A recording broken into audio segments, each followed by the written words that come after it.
बड़ी खबर मिल रही है। मुरलीधर राव का बड़ा बयान सामने आया है। कांग्रेस मध्य प्रदेश में म्यूजियम पार्टी बन रही है, शून्यता की तरफ कांग्रेस जा रही है, तो कांग्रेस के नेता ही कांग्रेस को बर्बाद कर रहे हैं। उन्होंने कहा कि कांग्रेस पार्टी को नेता कट्टरपंथियों की पार्टी बनाने में जुटे हुए हैं। चुनाव के बाद ढूंढना पड़ेगा कि कांग्रेस कहां गई। किसानों के बीच कांग्रेस को कोई जगह नहीं मिली है। मध्य प्रदेश में कांग्रेस अब विपक्ष की भूमिका नहीं निभा रही।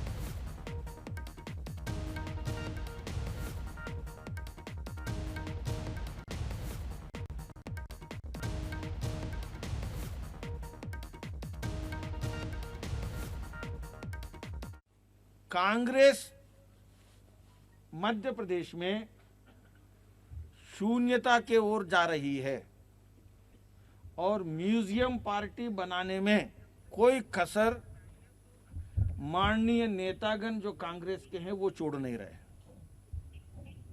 जब तक कांग्रेस को म्यूजियम पार्टी बनाएंगे नहीं तब तक हम चुप नहीं बैठेंगे। ये काम भाजपा नहीं, ये कांग्रेस के नेता कर रहे हैं और माननीय नेतागण कर रहे हैं, अनुभवी नेतागण कर रहे हैं। और सोशल मीडिया में प्रतिस्पर्धा में लगे हैं, धरती पर नहीं है। और कांग्रेस पार्टी को कट्टरपंथियों की पार्टी बनाने में लगे हैं। जो देश विरोधी गतिविधियां करते हैं, जो एनार्किस्ट हैं, जो पत्थरबाजी करते हैं, उन लोगों का अगर कोई मुखिया है, अगर उनका कोई स्पोक्सपर्सन है, तो वो माननीय दिग्विजय सिंह है। और दिग्विजय सिंह कोई और अध्यक्ष रहे, कोई और रहे, लेकिन कांग्रेस की दिशा निर्देश करने वाला कोई नेता है तो वो है। ये चर्चा करेंगे, इसको लेकर हमारे साथ अजय यादव प्रवक्ता है, कांग्रेस से जुड़ गए हैं। राजपाल सिसोदिया बीजेपी से हमारे साथ जुड़ गए हैं। तो सबसे पहले मैं अजय यादव के पास ही जाना चाहूंगी। अजय जी, क्या कहेंगे? बड़ा आरोप कांग्रेस पर लगा है, या कहा जाए कि निशाना साधा गया है कांग्रेस पर, म्यूजियम पार्टी की उपाधि दे दी गई। देखिए, भारतीय जनता पार्टी और उनके नेताओं के द्वारा जिस तरह से तानाशाही पूर्वक सरकार चलाई जा रही है, सबको दिखाई दे रहा है। उसके बाद भाजपा के नेता अनर्गल बातचीत कर रहे हैं। आज देश में 10 लाख से ज्यादा किसान 2 महीनों से सड़कों पर बैठे हुए हैं। क्या लोकतंत्र में ऐसा हो सकता है? लोकतंत्र में जनमत की अवहेलना कोई पार्टी नहीं कर सकती है। उसके बाद भी पूंजीपतियों को लाभ देने के लिए सरकार काम कर रही है। आज देश में कांग्रेस पार्टी की जो स्थिति है वो सब जानते हैं। हमें भारतीय जनता पार्टी से सीखने की आवश्यकता नहीं है। इसी मध्य प्रदेश में 2018 में हमने सरकार बनाई थी, आपने खरीद फरोख्त करके जनमत को खरीदने का काम किया है। और जब फिर 2 साल बाद फिर चुनाव होंगे, चलिए, जनमत को खरीदने का काम किया है। राजपाल जी, क्या कहेंगे? मैं समझता हूँ कि अजय जी ने जो बात कही है उसी बात में उनकी पीड़ा भी झलक रही है। उन्होंने कहा ना कि देश की जनता जानती कि कांग्रेस का क्या हाल है जी, या क्या स्थिति है। तो वास्तविक में देश की जनता ने कांग्रेस की स्थिति समेटने का काम कर दिया है। कई राज्यों में जिनकी सरकारें हुआ करती थी, आज गिने चुने राज्यों में सरकार है। लोकसभा में बहुमत हुआ करता था, आज मुश्किल 40-45 सांसद है।